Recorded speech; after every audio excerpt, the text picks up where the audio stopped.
प्रिय छात्रों, आज की इस वीडियो में हम 7वीं क्लास के सामाजिक विज्ञान के कार्यपत्रक संख्या 9 जो कि 18 अगस्त के लिए है उसको पढ़ेंगे।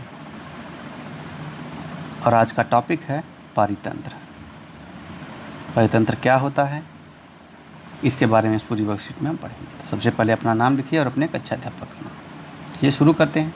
देखिए यहाँ पे आपके लिए लिखा कि विचार करें। क्या कैक्टस पौधे की पत्तियाँ कांटों के रूप में क्यों होती हैं? ऊँट को रेगिस्तान का जहाज़ क्यों कहते हैं?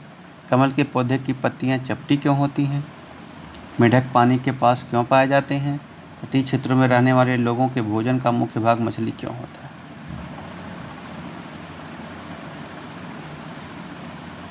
अब इन सब का एक ही वो है, क्योंकि जहाँ पे जैसा पारितंत्र होगा, आसपास का जो वनस्पत तंत्र होगा, जीव जंतु जैसे होंगे, उसी तरीके का वहाँ का लोगों का खान पान होगा।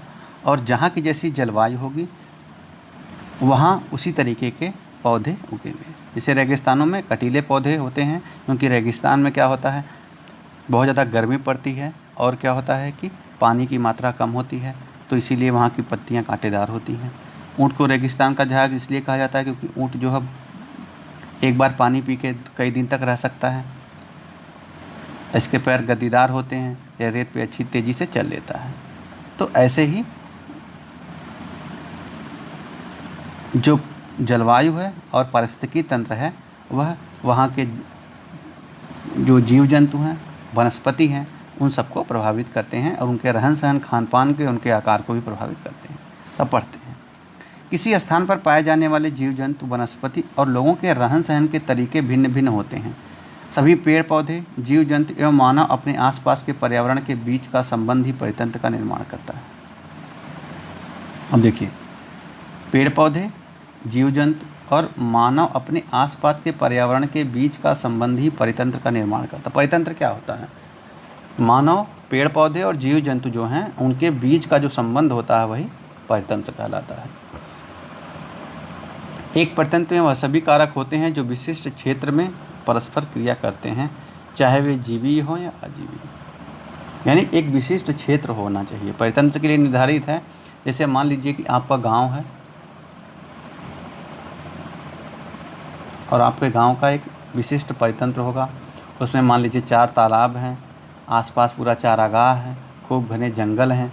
तो वह सब चीज़ें मिल के, क्योंकि उसमें पेड़ पौधे हैं, जीव जंतु हैं, जलीय जीव होंगे, उनसे जो उत्पादन होने वाले फल फूल हैं, खेत हैं, इन सब का मानव के साथ क्या होता है, क्रिया करते हैं। मिट्टी है, वहाँ वनस्पतियाँ हैं, तो चाहे जीवी हो या अजीवी, ये सब मिलकर के विशिष्ट क्षेत्र के अंतर्गत परितंत्र का निर्माण करते हैं और यही सभी परितंत्र का कारक होते हैं।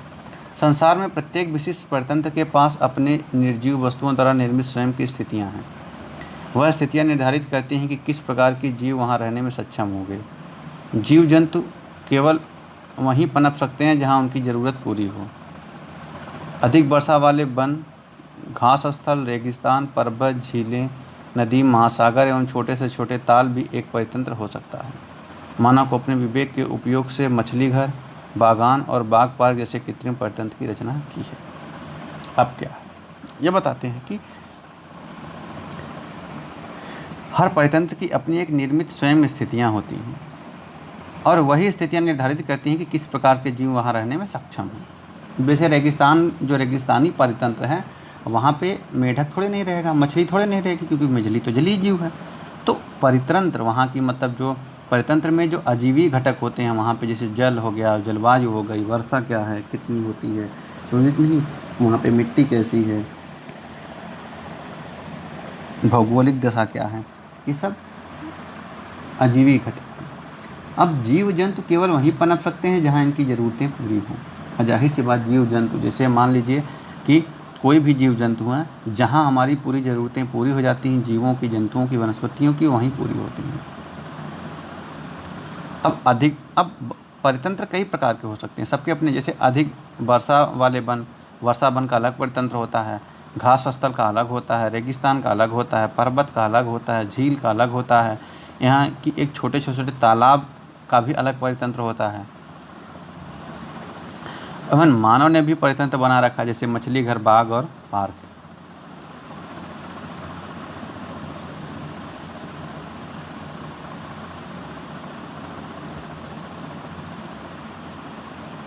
आगे पढ़ते हैं। अब परितंत्र, यह तंत्र जिसमें समस्त जीवधारी आपस में एक दूसरे के साथ तथा पर्यावरण के उन भौतिक एवं रासायनिक कारकों से के साथ परस्पर क्रिया करते हैं जिसमें वे निवास करते हैं, ये सब ऊर्जा और पदार्थ का हस्तांतरण द्वारा होता है। तो परितंत्र क्या है? सभी जीवधारी एक दूसरे के साथ क्या करते हैं? क्रियाकलाप करते हैं। किसके साथ? पर्यावरण के जीवी और अजीवी, भौतिक एवं रासायनिक सभी घटक मिलकर के परस्पर क्रिया करते हैं जिसमें वे निवेश करते हैं। यानी वही परितंत्र क्या होता है? जहाँ पे वो निवास करते हैं वहाँ का पर्यावरण के साथ, वहाँ के रासायनिक भौतिक घटक और जीवीय जो घटक हैं उनके साथ क्रिया करते हैं और सब ऊर्जा का स्थानांतरण भी करते हैं। ऊर्जा का स्थानांतरण मतलब कैसे होगा? सूर्य से कौन भोजन बनाएगा? पेड़ पौधे। पेड़ पौधों को कौन खाएगा? छोटे छोटे जीव, उनको बड़े जीव खाएंगे। पेड़ पौधों से फसल उगेगी, फसल को मानव खाएगा। समझे कि नहीं? इस तरह से ऊर्जा का स्थानांतरण भी होता है। अब देखिए परितंत्र कैसे बनता है। समस्त, आप लिख सकते हैं, समस्त जीवधारी आपस में एक दूसरे के साथ तथा पर्यावरण के विभिन्न भौतिक एवं रासायनिक कारकों से साथ क्रिया करके परितंत्र का निर्माण करते हैं। इनमें से कौन सा प्राकृतिक परितंत्र नहीं है? पार्क प्राकृतिक नहीं है, ये कृत्रिम है, इसे मानव ने बनाया है। दिए हुए संकेतों की सहायता से परितंत्र को पहचानिए। मछली, पानी, कमल का फूल,